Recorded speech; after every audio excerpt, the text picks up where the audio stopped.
Voilà, donc Malien ou salam alaikum. An bɛ foli lase bɛɛ ma nin waati in na mɔgɔ mɔgɔ bi ka ouverture média lajɛ an ka plateforme bɛɛ sanfɛ an ka foli bɛ se aw ma.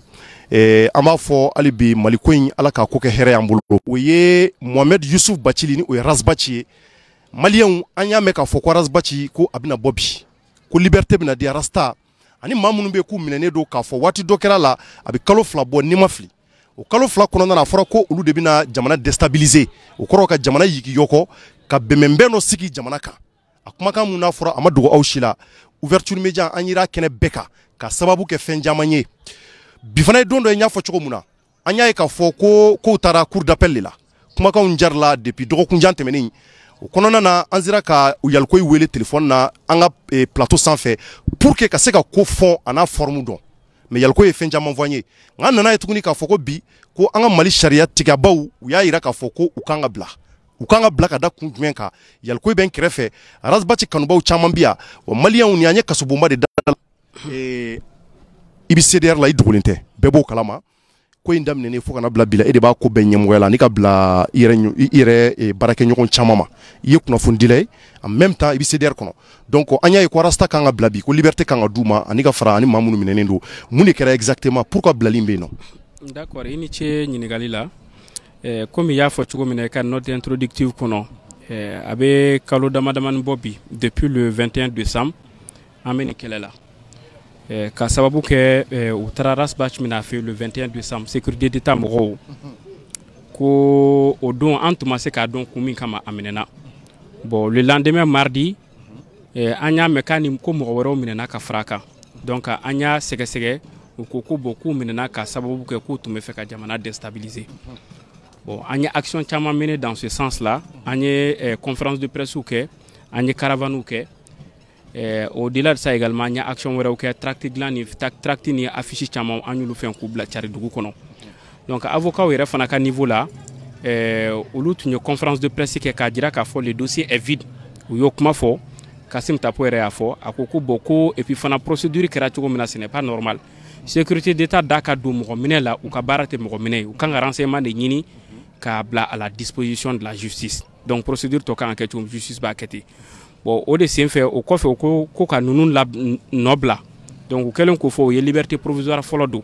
o rejetera kɔfɛ o tilala ka filanan don fana commune 3 tribunal niveau la o fana rejetera donc o de rejetelen kɔfɛ sisan ko mɔgɔ minnu nɔ minɛlen don k'u ma foyi kɛ procédure nin maɲi k'a bila poubelle kɔnɔ mɔgɔ minnu nɔ minɛna fana ko k'u labɔ kaso la k'u ka denbaya sɛgɛrɛ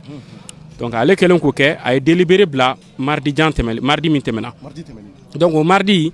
bon an bɛɛ yɛrɛ kɔni tun hakili la k'a fɔ an bɛ taa dɔrɔn juge au siège b'a décider k'a fɔ bon voilà avocat général min fɔ o don a ye taa ninnu labilala a bɛ note kɛ k'a di an bɛna ninnu nɔfɛ ka se validité k'a fɔ k'i bɛ dossier tranché o instance la ye tuguni donc o de kama k'u y'a rabattu k'a bila ni mardi la donc an ye mɔgɔw kunnafoni an ko problème t'a la comme tout le temps on de b'a clamé k'a fɔ nous avons confiance à la justice mardi man jan an k'o ma kɔnɔ ni min bɔra la sur la base de cela n'an bɛ min kɛ an b'o dɔn o cogoya de la an ye ɲɔgɔn sɔrɔ cour d'appel la bi bon mɔgɔ min ye avocat régional remplacé ni o ye Banjugu ye Jawara il était à la commune 3 procureur kun do yen ale de avocat général remplacé donc débat dayɛlɛla bi bon débat dayɛlɛlen o tilalen an ka avocat bɔra an n'u masalala o ko vraiment ko nisɔndiya ko de n'u kunnafoni ɲumanw sɔrɔla k'a sababu kɛ ko Banjugu yɛrɛ ye kumaw fɔ bi min yɛrɛ ka girin ni alu nanpe ka kumaw ye k'a jira k'a fɔ ko ka procédure annulée ani ka mandat de dépôt levé mais il est allé plus loin k'a fɔ ko non sécurité d'état yɛrɛ ye min kɛ u ka baara tɛ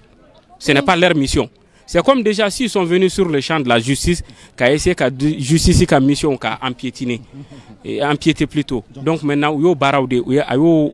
effectivement o ko k'a bɛɛ bɛ ban bi c'est pas la peine mɔgɔw ka taa so a bɛɛ bɛ ban bi donc on est resté an bɔra an y'o misa kunnafoni di mɔgɔw ma an tora cour d'appel la yen nɔ 1h30 minutes après u ye débat fɛngɛ u nana mɔgɔw donna à huis clos décision bɔra donc décision bɔlen Kassim Tapo nana comme c'est lui le président du pôle d'avocat a nana ka na information di mɔgɔw ma donc a nana information di a ko ko bon ko a ko fɛn tun ye min fɔ Jawara ye min fɔ o de bɔra ka valider sisan par les juges au siège donc ce qui sous-entend que ninnu u bɛna procédure bɛ annuler wa fana ninnu fana u bɛ nɔ bila o cogoya de la anw bɔra yen nɔ k'anw ɲɛsin kasobonba ma an bɛ ka makɔnɔni kɛ parce que déjà avocat kan ka na ni note ye u bɛna min di kasobonba la yan nɔ sur la base de laquelle ninnu bɛ sɔrɔ k'a bila donc an bɛ kasobonba da la yan nɔ an bɛ k'olu de makɔnɔ. donc mɔgɔ bɛ se k'a fɔ nin ye nin ko bannen pewu. non nin kɔni ye nin bannen ye fo n'a kɛra ko wɛrɛ ye tuguni sinon nin procédure kɔni ça nin procédure datugura ka ban c'est fini parce que déjà la cour d'appel s'est prononcée sur le dossier a kuma banna. donc o b'a yira déstabilisation ko kuma mun na kun fɔra sisan maa bɛ se k'a fɔ a kuma a jɛlen tɛ fɔlɔ o tɛ wa donc maintenant ne bɛ fɛ ka mun dɔn rasta ninnu bɛna bɔ bi ani ka fara Vital Diop ninnu kan u bɛɛ de bɛna bɔ maintenant e yɛrɛ bolo mun de kan ka kɛ sa tari u bɛna ko to tan wa walima u yɛrɛ kan ka wulikajɔ dɔ k'a la pour que hali bi k'u ka honneur jɛya a ko la maaw ka se ka danaya caman sɔrɔ a la. bon o bɛna dépend ni u bɔra avocat bɛna ani avocat bɛna ɲɔgɔn ye ka baara minnu boloda a bɛɛ bɛ dépend o de la n'i y'a ye cour d'appel la yen nɔ u ye avocat dɔw ɲininka u ko ko non ko olu bɛ étape min na fɔlɔ o ye ninnu ka bɔ donc ni ninnu bɔra ni ko min kan ka kɛ kɔfɛ o tɔ bɛ sɔrɔ ka jateminɛ donc o bɛɛ bɛna dépend u n'u ka clients bɛna échange min kɛ n'u bɔlen kɔfɛ donc n'u bɛnna min kan sur la base de cela an bɛ taa o sira fɛ bon i kɔni b'a dɔn k'a fɔ ko wagati dɔ tun kɛra an yɛrɛ au niveau du CDR an tun y'a décidé k'a fɔ k'an bɛ plainte ladon sécurité d'État DG kama parce que déjà oui le fait qu'ils ont rasé race batch an y'a fɔ k'a fɔ c'est une atteinte à son intégrité bɛɛ bɛ avocat ninnu kɔ an b'aw makɔnɔ n'olu ye ko bila niveau min na an bɛ baara kɛ ni o ye donc pour le moment au volet ne ce n'est pas encore clos parce que a kuma fɔra an ka position de do comme déjà an y'a jira k'a fɔ ko le dossier est vide pendant tout ce temps u ye ninnu ye temps min kɛ yen nɔ fo o temps ni a sara ka d'u ma de o y'anw ka miirina ye parce que déjà injustice de taara k'u sɛgɛrɛ ni jamana yɛrɛ marabagaw ye injustice ta ka jamanaden sɛgɛrɛ ni a tilala k'a ye k'a fɔ justice tilala ka tiɲɛ banque donc maintenant n'a ka d'a tigi ye la personne peut attaquer l'état donc maintenant an ma foyi fɔ fɔlɔ maintenant on attend n'u bɔra ni disposition minnu kan ka ta après par rapport à ces choses là an bɛ sɔrɔ k'o décider k'aw ɲɛfɔ jamana kɔnɔdenw ye voilà. bon maa bɛ se k'a fɔ ko nin ye sariya ɲuman sɔrɔli an ka jamana kɔnɔ wa e bolo. tout à fait bon sariya an kɔni jigila ma deli ka kariya an ka sariya la an jigila ma deli ka kari an don o don an ka kuma o kuma la an b'o de fɔ mɔgɔw ɲɛna an ko k'an ka danaya an ka da an ka sariya bonbaw kan parce que juge minnu bɛ yen nɔ nous savons que c'est des juges responsables u caman bɛ yen nɔ i b'a ye k'a fɔ hali arasba cɛrɛ ka émission na tuma bɛɛ a b'a kumaw fɔ parce que jamana o jamana kɔnɔ s'il n'y a pas la bonne distribution de la justice c'est un état en réalité à appeler à basculer dans le désordre dans la violence. bon an dun ka yɔrɔ kɔnɔna kɔni an b'a dɔn k'a fɔ fɛn camanw tɛmɛna justice vraiment a ye exemple yira le bon exemple pour montrer qu'elle est indépendante donc o de la an y'a fɔ mɔgɔw ye tout le temps an ka sortie la an b'a fɔ k'a fɔ nous avons confiance à la justice et le droit sera dit an y'a fɔ tuma bɛɛ on a dit on a confiance et le droit sera dit donc o de filɛ nin ye ka lawaleya bi donc o kɔni y'anw bolo fierté ba ye voilà. d'accord ala ka ko kɛ hɛrɛ donc o b'a yira bi kɔni arasta ninnu u bɛna to ka denbaya la siga foyi t'a la o jɛlen don donc maliyɛn wa bɔra ka yalikoyi ka kɔrɔfɔ mɛn a ye mun fɔ a tɛ tɛmɛ nin kan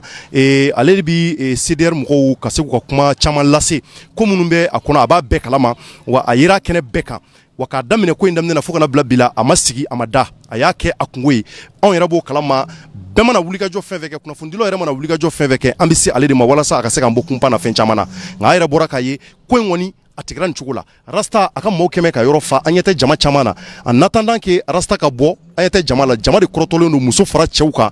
bɛɛ de wulilen don k'i jɔ ni ka se ka na rasta ninnu ka se ka n'u accueillir an ka finitigilakaw olu bi kare kɔnɔ u kɛmɛ ka kasobonba yɛrɛ da k'a tigɛ pour que maa kana tɛmɛ fɔlɔ ka sababu kɛ jama caya kojugu ye ka sababu kɛ maaw kana dusu ka sababu kɛ maaw kana fɛn wɛrɛ bila u hakili la donc u nana ni ka se ka na lakana sabati kosɛbɛ maa kana tɛmɛ kasobonba yɛrɛ da kɔnɔ u kɛmɛ k'a da tigɛ finitigiw jɔlen filɛ jama caman de filɛ nin donc en attendant rasta yɛrɛ a ka maa dɔw bɛ yen an bɛ gɛrɛ olu dama dɔ la ni ka se ka u ɲininka kɔrɔfɔ mun bɛ u yɛrɛ bolo ka fara nin kan ne fa somɔgɔw bɛ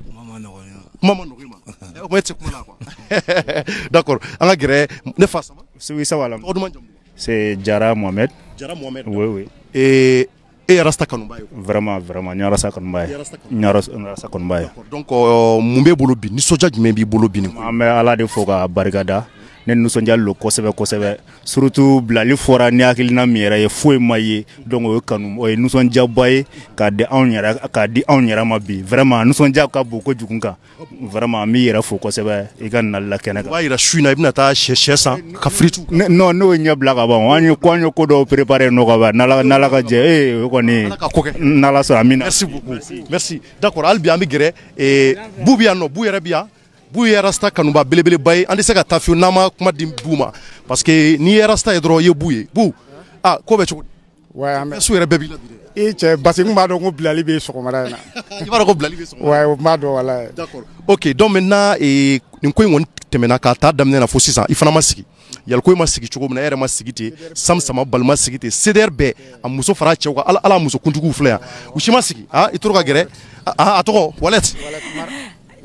awɔ ne Mariam Wallet donc ale fana ma sigi fo ka kɛ vidéokɛla ye donc bi kɔni ye don dɔ fana ye on a vu aujourd'hui que a kanubaw bɔra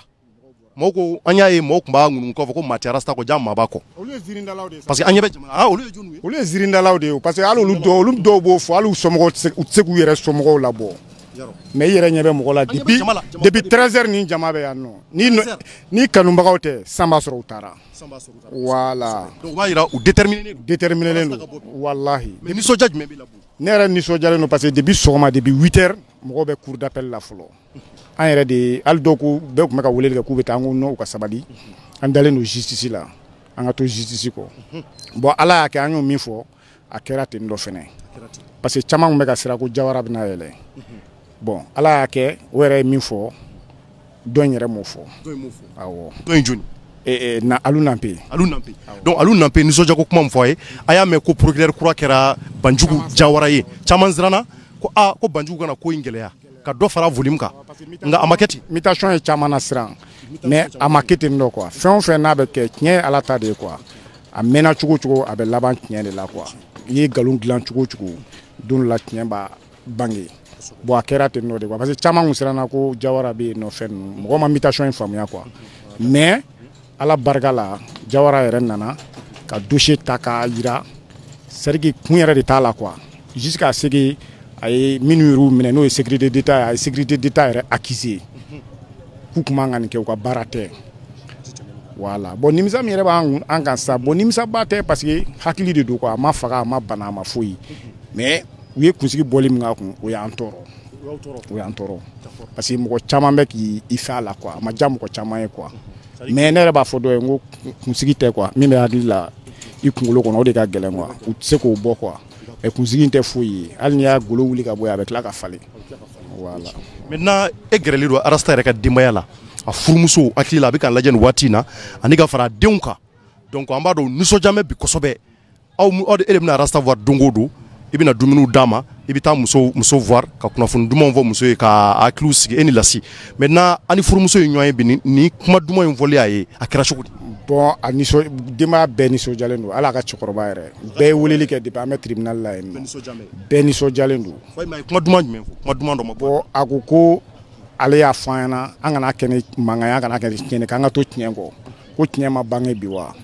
ko bon ko n'anw ye tiɲɛni kɛ k'a tun bɛ mun s'an ma ne ko k'o ye tɔgɔ tiɲɛ ye donc tiɲɛni ma kɛ foyi an tora sariya kɔ CDR mɔgɔ si ma mankan kɛ hali minnu bɛ dimi an b'u la sabali a ye sabali mankan kun tɛ parce que an si tɛna na se ka na kaso o ma Dakar k'an bɛ arasa la bon n'a kɛra ka ban a bɛ dilan cogo min na an bɛ t'o sira de kan quoi voilà an bɛ se ka an ka justice fo quoi e bolo justice bɛ se ka remercier ne bolo justice bɛ se ka remercier parce que justice y'a ka baara kɛ parce que donc n'o ma kɛ minnu yɛrɛ bilalen don ka jamana défend n'o ye avocat général ye o de kan k'a fɔ bon ninnu ye nin kɛ u nɔ bɛ na ni ɲagata kan ka bin u kan o de b'o ɲini bon n'o yɛrɛ ko u nɔ tɛ foyi la ko nafa foyi tɛ nin ko la ko sécurité d'État ma jɔ a jɔyɔrɔ la n'o yɛrɛ sera k'o fɔ vraiment o justice kan ka fo foyi kɔni tɛ ne bolo ka foli kɛ justice ye n'an continue ta jamana in a bɛ fɛn quoi donc o b'a jira espoir bɛ yen non espoir bɛ yen nɔ justice ka côté la bon an ka docteur fana k'u jɔ u jɔyɔrɔ la parce que docteur yɛrɛ kun ko ne ma ko ne ka to ka interview dabila mais cɔri d'accord mais yan'a ka taa f'an ka kuma di Wallet ma maliyɛnw a bɔra ka bu ka kɔrɔ mɛn ni o ye Boubacar Samake alias Boutros Ghali o tɛ wa Boutros Ghali ex secrétaire général de l'ONU pourquoi nin tɔgɔ